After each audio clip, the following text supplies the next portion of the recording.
Hi, this is Jennie Walker and welcome to Closet Conversations.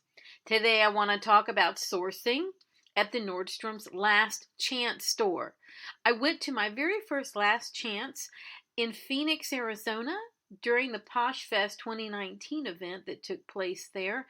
And I was really excited to check it out because so many people had referred to it and said it might be really good for sourcing. So I thought, hey, why not? I'll check it out. I have a few hours. And so I did. I took a lift over from the hotel and went to the Last Chance store. And let me tell you what I found. So it looked to me like this was a place where all the things went that they weren't able to sell in the regular Nordstrom, things that were probably damaged, and they did a return on it. All the shoes were clustered together in one section. The dresses were in another section. They had things that were hanging, all the clothing, in big wooden, I'll call them bins for lack of a better term. They had small soft goods like hosiery, socks, lingerie, underwear, things like that. Had a whole bin of hats, things like that. It had an area for hats, and it was a whole lot of inventory in a very small space. And when I went, they were having a 50% off the blue color tag. So I started looking around to see if there was anything I was interested. I was not looking for price. I was not looking for a blue tag. I was simply going through looking for brands, looking for styles. And I had a big old pile of stuff in a basket that I went through. And in the end, I whittled that whittled it down to still a lot of stuff, but I whittled it down, and fortunately for me, I had the ability to get back 70 pounds in two suitcases on the airline I was on Delta, so for no extra fees. So it really gave me an opportunity to not limit myself in terms of weight and things like that. But I did find some things. But one of the things that happened that was really disappointing was all of the designer goods had been ruined in the sense that they had put the price of the item written in ink on the brand tag.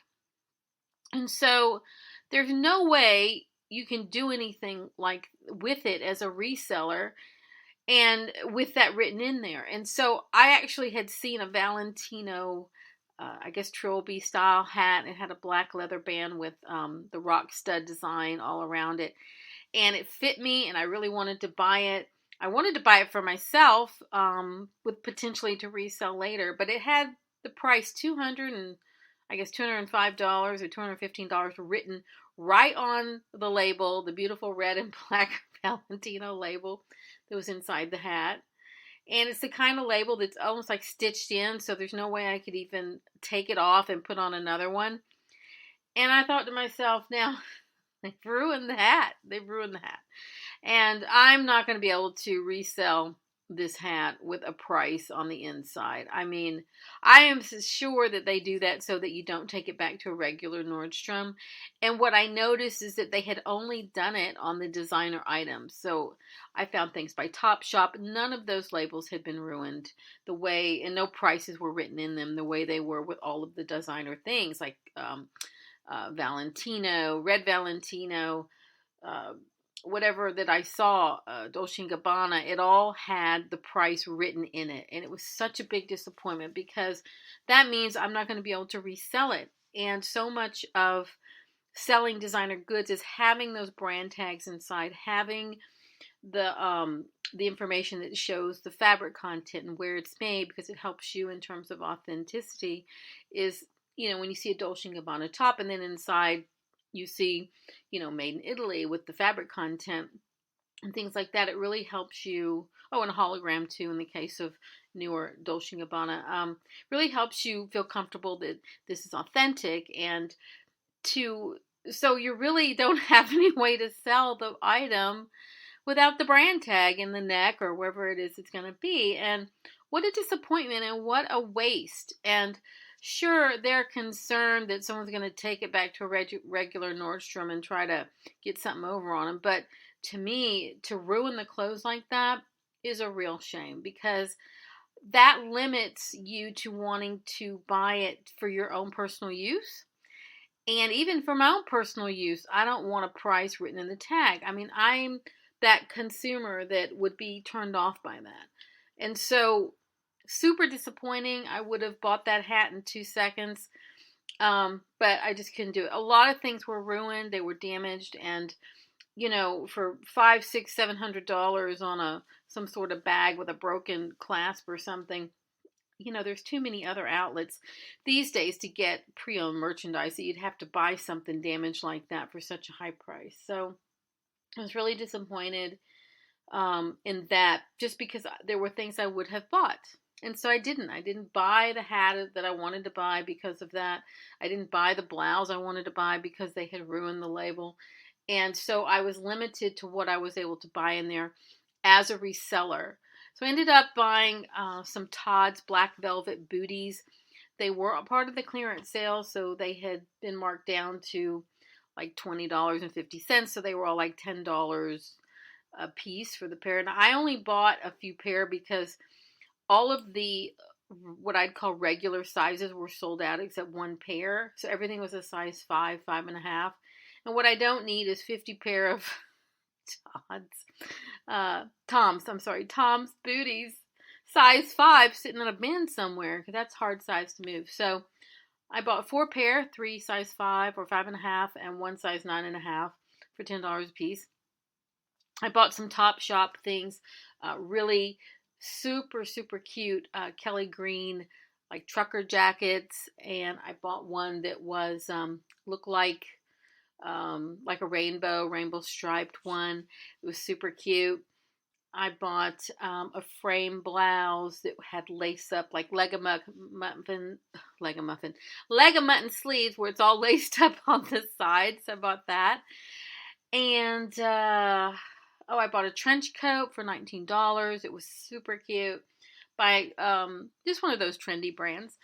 And that was about it. So it did add up to a lot in the end. Oh yeah, wait, I bought some other stuff. I bought a black leather All Saints tote, and it's something that I can resell if I want to, but I really bought it for myself, so that really drove my total up. But I went to the store, and there wasn't a lot of designer merchandise. It was actually very little, so maybe I just hit it on a bad day. There were a couple of things I didn't buy simply because I didn't want to spend $44 on a pair of pants and try to resell them. It's just too much. So a couple of things I would have bought that I put back. I simply wasn't going to risk it. I did buy some black faux leather shiny patent pants by Topshop, because everything leather and faux leather or patent leather or faux patent leather tends to sell for me. So that fit nicely within the theme of my closet on Poshmark and on eBay. And so it wasn't a ton of stuff. But yeah, I was just, I don't know. I left very disappointed. I would not go back. Would not spend the Uber money to go to one. It just wasn't worth it to me. It was nice to see it. It was nice to see other people in there. It was good to see what the selection was, but quite frankly, I can do better in other places. So I would not go out of my way to go to Savers to buy to resell. I think the only way to be able to do that is, I am sure there's like a day during the week where they launch the color that's going to be on sale, and so that there's a lot more to choose from, a lot better selection than what I saw. But it's not going to change the fact that they've ruined all of the designer clothes by writing on the label. So unless you've just got a bunch of labels sitting around or are willing to buy something else and switch out labels, for one that's not damaged, which is certainly something one could do, I think that's a lot of effort. I don't think I would go to that kind of trouble, and I would just walk on by. So if you want to source lesser brands like Topshop, I think then you might be able to find things on that clearance day where they have half of their clearance price in there. But the bargains weren't that great. The items just weren't that great. I've seen more interesting items in a lot of other different places. So I'm disappointed. yeah, disappointed. And everything that I have bought that's been listed, none of it has sold yet. So there you go. So we'll see. We'll see how it goes. I mean, the buying season's just getting started for the holidays. So I'm pretty sure someone size 5 is going to be running after my black crushed velvet booties, which are actually really, really cute, by the way. So we'll see. So yeah, just a little quick mention about that. Do not go out of your way for reselling. If you just want to buy for yourself, then absolutely. I think there's things in there as long as you're not looking for designer. The designer is going to be damaged. It's going to have damaged tags, and there's not going to be a lot of it. At least at this particular location.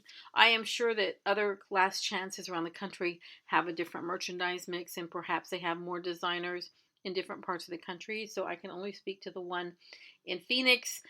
And it was fun to try it out. It was fun to be able to talk about it. But as in terms of a reselling resource, I was not thrilled about it. And that's it. This is Jennie Walker with Closet Conversations. I look forward to having you with me on a future podcast. If you'd like more information on me, please go to JennieGirlsCloset.com, where you can find links to all of my social media and a way to be in touch. Thanks again.